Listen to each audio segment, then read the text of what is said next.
picking up from where we left off. So Vega is a name that came from Arabic. Did they call it Vega too, or was there a name that they used that was the same as the Vega star in Lyra? It became referred to as Vega.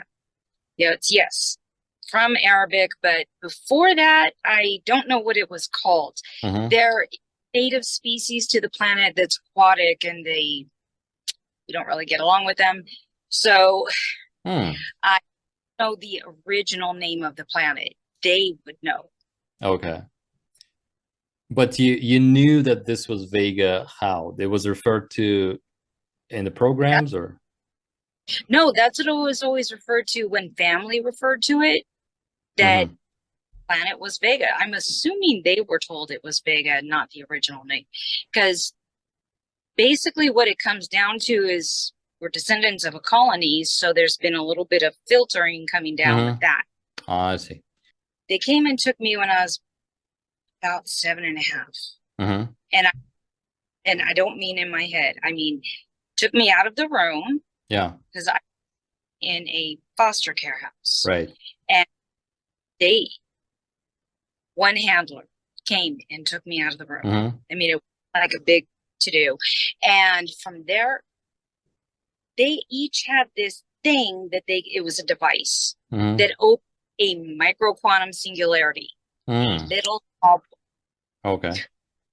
So, and this was something that had been harnessed and they were able to control it. And from there, we would go down, not out. First Mm. down to Agartha, for lack of a better, I'm sure there's another name for it, Mm-hmm. but it's known today.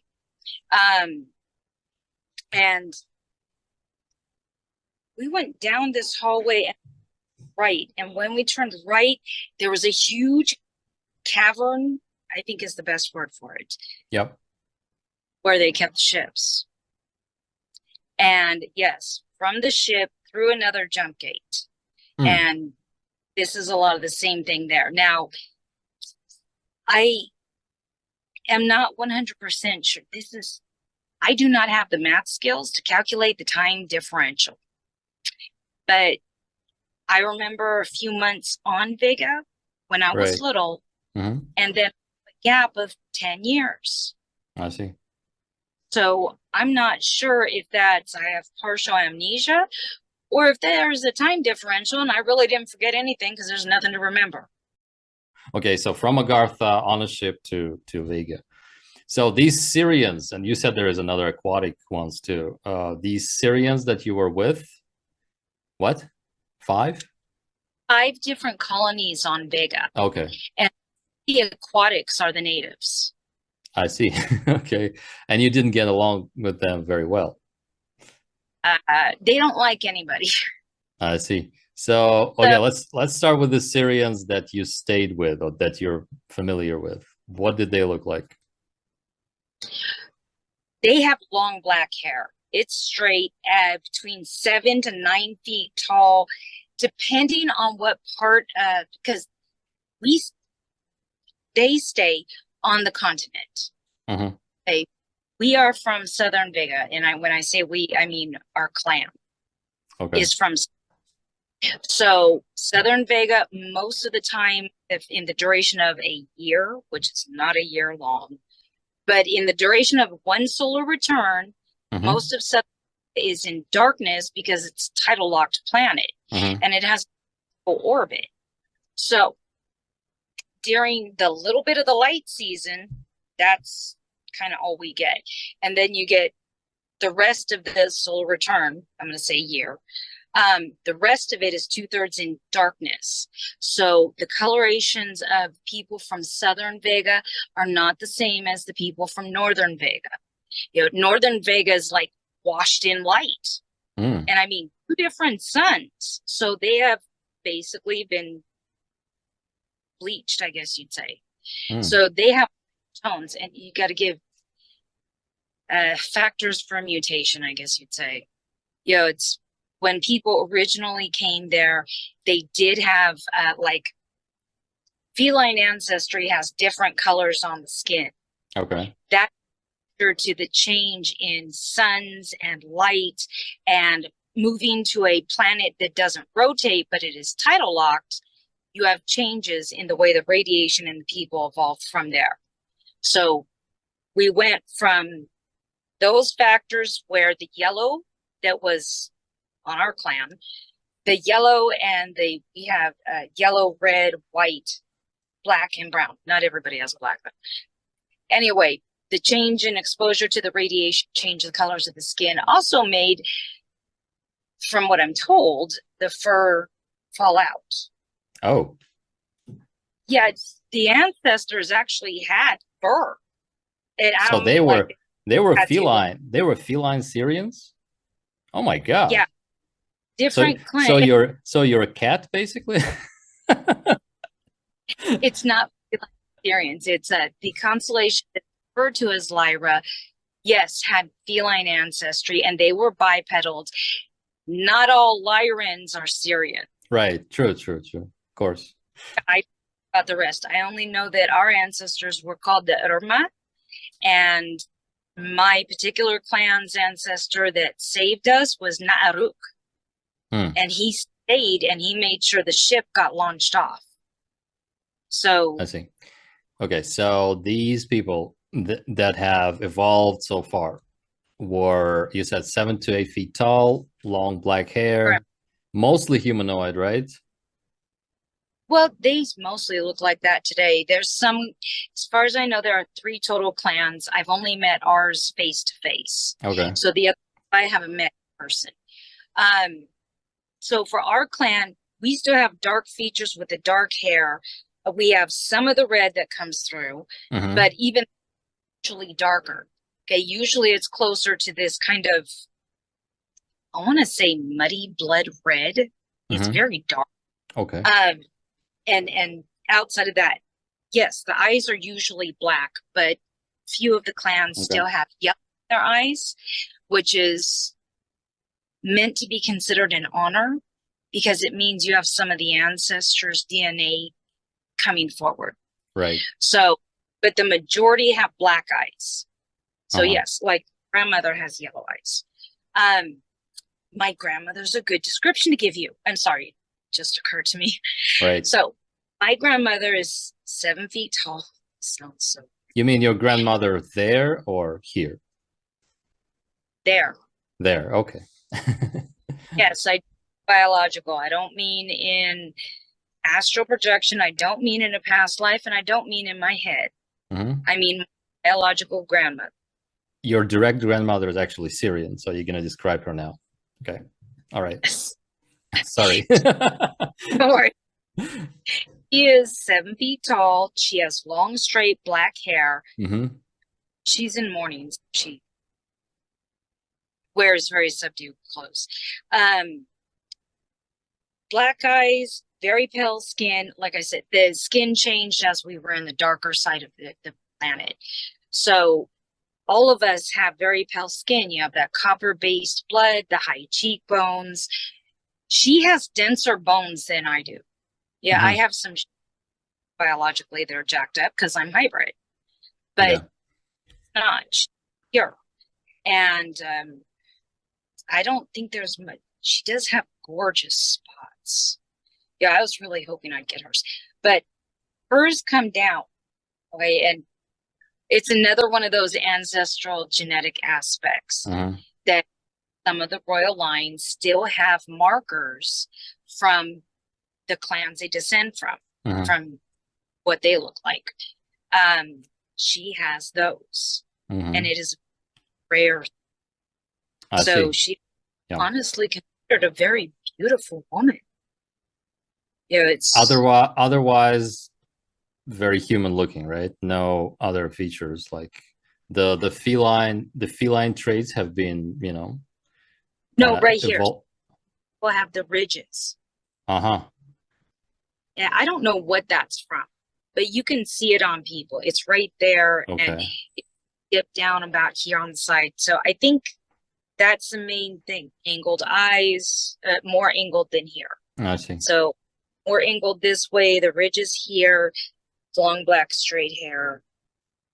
And then the colorations vary because it's been between 500,000 and 800,000 years where the people in the north have changed quite drastically from us. Right, because these are different stars, basically two different ecosystems, and yeah. Right. Yeah, very yeah. much so. Yeah. And I don't know about the clan that's in the mountains. I mean, I hear rumors about them, but that's all I know. And then the variation on top of that is that, one, I'm mixed. Yeah, Mhm. I'm not a pure. Two, I'm a descendant of the colonists here. Right. And even though my grandmother, she has to stay on Vega. You know, she can't come here. Mhm. It's certain rules. So I have the variations from being exposed to also the radiation here on a planet that does, which is still. Right.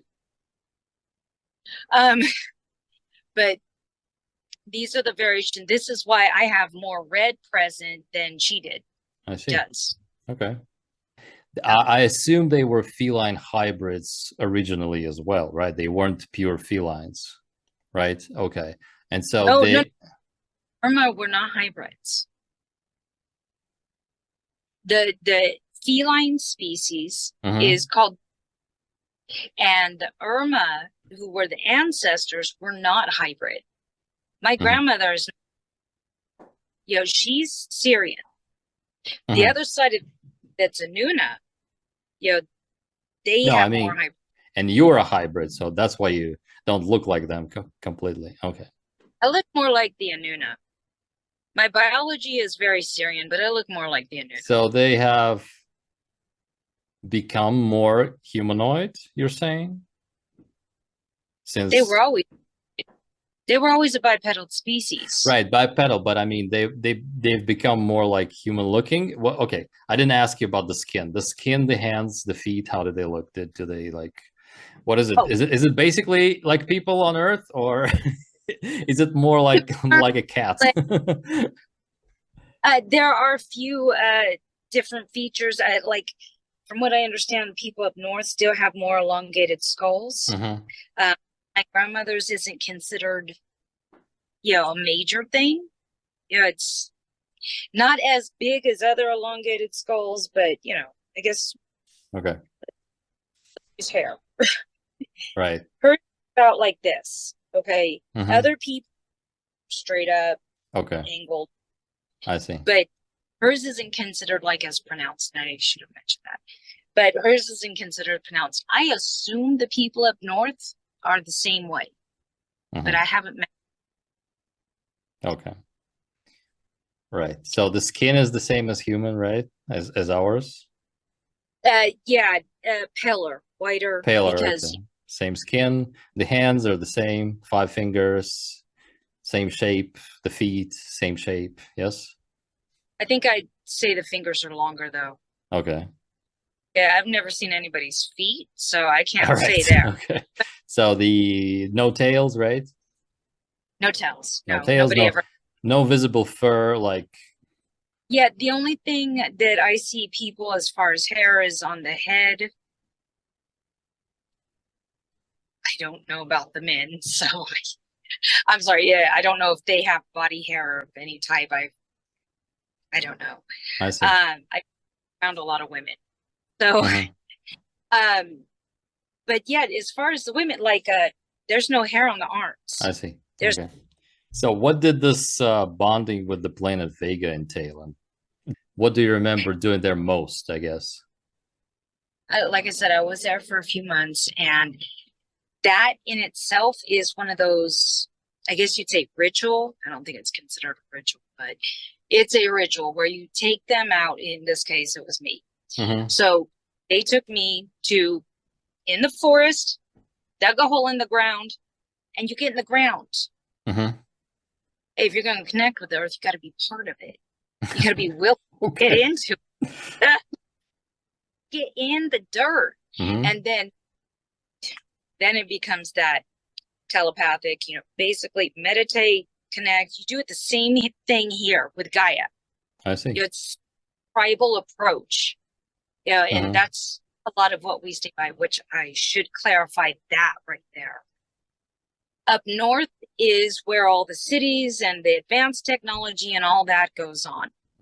In the south, as it was explained to me, that we chose to step away from technology and that we are people more connected to the earth or the planet, connected to the nature, connected to all of this, so that they could basically delve a bit more into the esoteric and keep their focus there and keep old traditions alive. They felt that technology was hindering this, and I don't disagree. But this was our choice to keep everything tribal, and it kept connected to everything. So it's not that we don't know how to fly a shuttle, it's just we don't want to. I see. Okay. Do they have a presence in Agartha as well? Because they were like liaisoning you. Yeah. With, yeah. Syrians, the Anunnaki Council. What? They're part of the Anunnaki are multiple species. Okay. And Syrians are part of that. Okay. That's why we're part of the colony here. I see. Okay. Wow. Interesting. So that's the bonding with the Earth ritual, right? Well, what else do you remember doing there? I remember bugs off trees. What? I was a little kid. I ran around, kind of played with a lot of stuff, and I remember these. Like, I want to say birds. I don't think you would consider them birds because they don't have feathers. Or some sort of flying lizard bat thing. I don't know what the hell it is, but it was really good to eat. Oh, okay. Like flying chicken or something. Has this amphibious taste like a frog. Okay. You know, maybe it was an amphibian. Shit. How big was it? It was about yay big. Here, if you could. Yeah, and these things glided in the air. Okay, they didn't fly, they didn't flap, they did this gliding thing. And basically, if they hit ground, they were really easy to target. Okay. So a little bit of hunting. I learned how to dig up roots and roast them over the fire and eat those and go fishing with nets. And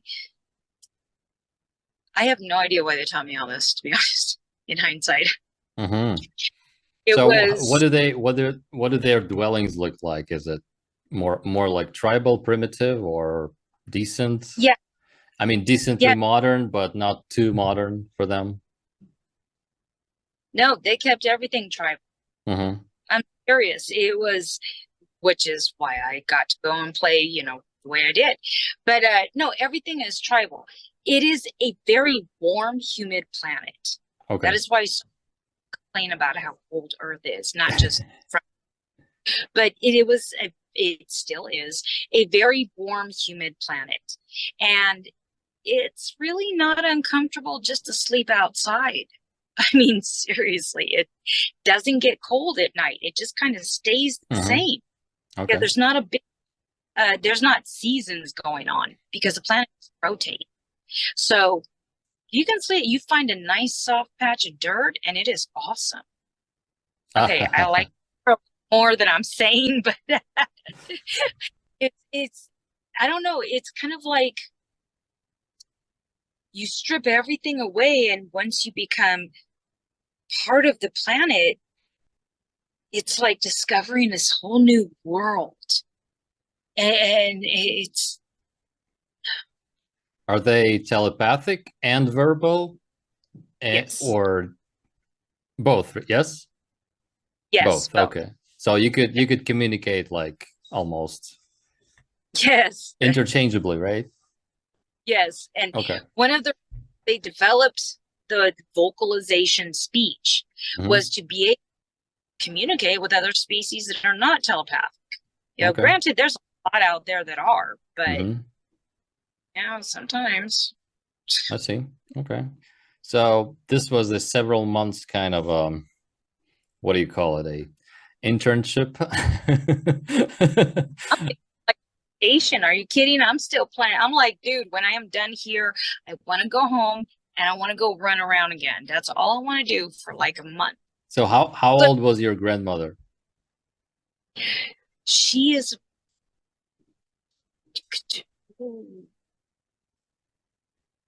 like, they have 1,000-year lifespans, and I want to say she's 600, but I'm kind of afraid to. I see. So they usually live up to like 1,000 years. Yes. Okay. Yeah, that is the average. Even man is supposed to live 1,000 years. Okay, I don't know what happened, but something got jacked up. Sure. Yeah. Okay. So they live up to 1,000 years. Is she your like blood grandmother? I mean, As far as I'm told, yes. as far She as you're was my told. is my mother's mother. But then you are from this bloodline here on Earth that you are descended from. How does that work? I'm from 3 bloodlines. Yeah, I know, but she must have, if she is your direct blood grandmother, even she's 1,000 years old. Her daughter is my mother. Uh-huh. Okay, I don't know what happened with my mother. She passed away, is all I understand. And surviving her is my uncle, and this is on my mother's side of the family. My father here, he is hybrid Syrian. He was hybrid. He had a smaller amount of Syrian, a larger amount of Anunnaki. And his is the bloodline here on Earth that descends Right. from. Now, like I said, this wasn't a romantic, they fell in love, they met. It wasn't that. This is DNA meets DNA. I see. It's a hatchling. Resonance. Oh, okay. That's what you mean. All right. Got it. Yeah, all you need is an egg. Right. Now, I am still trying to get the full any explanation here of how I came into existence, but nobody's been really forthcoming about that. So I'm trying to piece together. And on that, I actually have the Syrian side of the family tree where everything is written out with a PDF. This is what we showed in the first video. I'll put it in the first video just so you know. So yeah, it's gonna be there. Okay. The genealogy that you did is the family tree is your father's descending family tree. Okay, got it. Generations that are Syrian, that are here referred to as Alfheim. Here on Earth, the kingdom was Alfheim. We are descendants of the colonists here who were Syrian, became known as the 3 clans are the Tuatha, the Vanna, and the Alfurin. And when the Vanna and the Alfurin got too low, they combined and became the Vanir. Oh, I see. So our kingdom was Alfheim, that was located in southern Norway. I am the 21st descendant here, living today, down the Syrian line, which are elves today. I see. So that's the Syrian line. And the one that we showed in the PDF is the Anuna line from Nin-Ki down to Egypt, and then to ancient Greece and Troy, and then to Europe, right? Okay. And 150 of Nin-Ki. Right. And that is all stated out in the genealogy. Got it. So there are 2 PDFs total.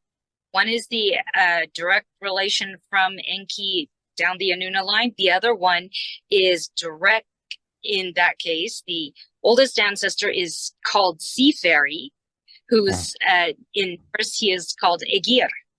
Right. And ancestor there. Got it. So yeah. Okay.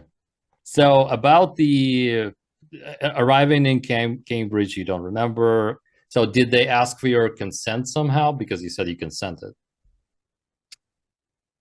I agreed with everything they did with me on training. I see. And in my consent, I was never tortured, not a horrific experience. I agree. When they came to me and said, hey, man, we got this idea to electrocute you. Let's see if it'll bring out the electrokinesis. I kind of went, okay. So they actually came to you to tell you that, right? Well, trying to hurt me. They were like, look, we got this theory that, if we increase your electrical input, that it will increase electrical output. And I was like, Oh my sure. God. What does this electrocution thing entail? How long did it last and everything? It was standard electroshock therapy that they took down from, the full intense to actually, I guess this used to be done to people. They took it down to that level of an alternating current that was similar to a TENS unit, but slightly stronger, slightly new word. Mm-hmm. So the theory was, now for the most part, it just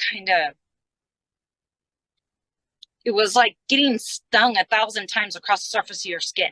Okay. It just, for as long as it was on, it was like, but they were trying to, again, psychic ability, self-defense mechanism. They wanted to kick over that self-defense aspect of, so in theory, sure, go ahead, electrocute me a little. Let's see what happens. Theory, it sounded quasi-logical.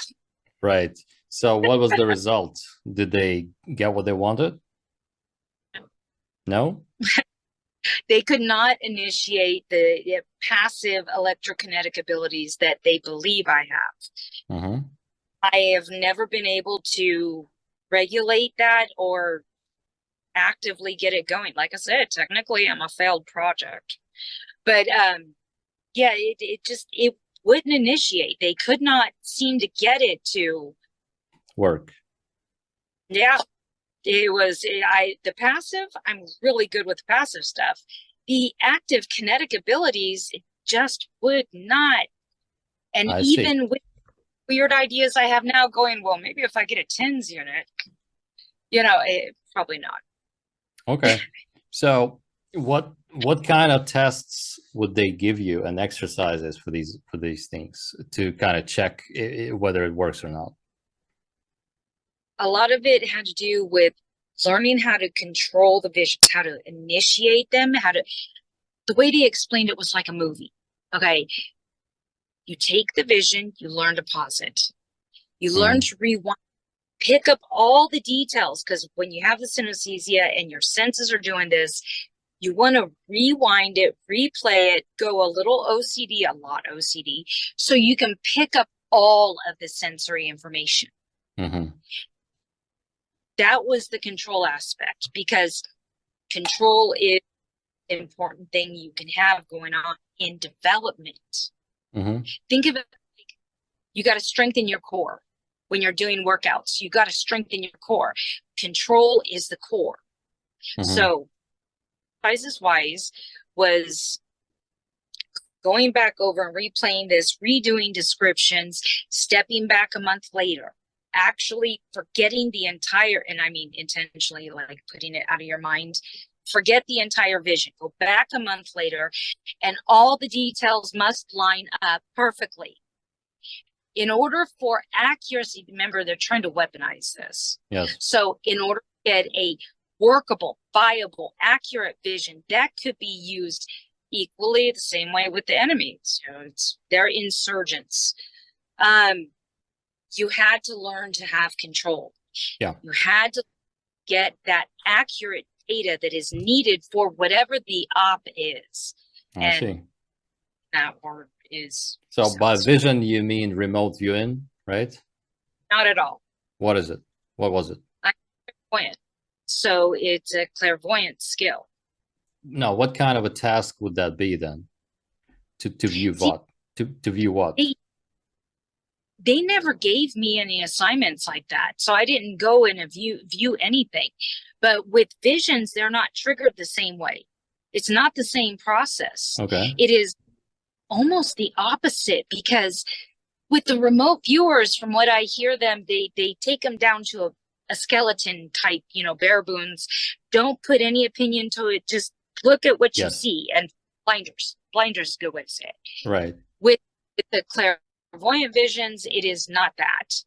It is the total opposite. You feel wind, you feel the environment, taste the air, you see everything, different shades of light, because that's a different thing.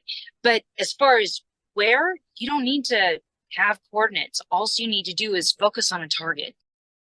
They would give you what, a picture to look at? I can, I don't even have to know the person. It's like you push into it. I don't know how else to describe that. You push it and you get Images, video. No? It's pieces of information that just come down. Sometimes you hear things, sometimes you smell things. It all comes in. It's almost like you're stepping into that person at that moment in time. And it's only that moment. You don't get everything about them. Like, I've done it with Nixon, okay, because they never gave me anybody personally. But there's this one picture where he's at the podium and he's holding his hand and he's in the middle of a speech, and you can feel the fear coming off that picture. I mean, it's like you just push into him and you can feel him, even though it's a picture, though. There's nothing biological there. And what it literally will come across is sometimes you feel, sometimes you hear it, sometimes you taste it, and it goes through like you're slowly flipping into the person to feel them. But I see. There's connect. It's really fascinating. So sorry. Yeah. So with the clairvoyance thing, you kind of nailed it, right? You had it naturally in you. Yeah, that family. Right. So would they give you any like real life assignments then with this? No, not me. No. Okay. Okay. No, I'm still trying to figure out what exactly their goal was by putting me in Stargate in the first place. I mean, it's not like I could go a bunch of places, admittedly, but I don't know if they put me there as to be babysat or to be tested on. But the training was good, so I'm okay with the training. They never treated me bad, and okay, admittedly, we were locked in, but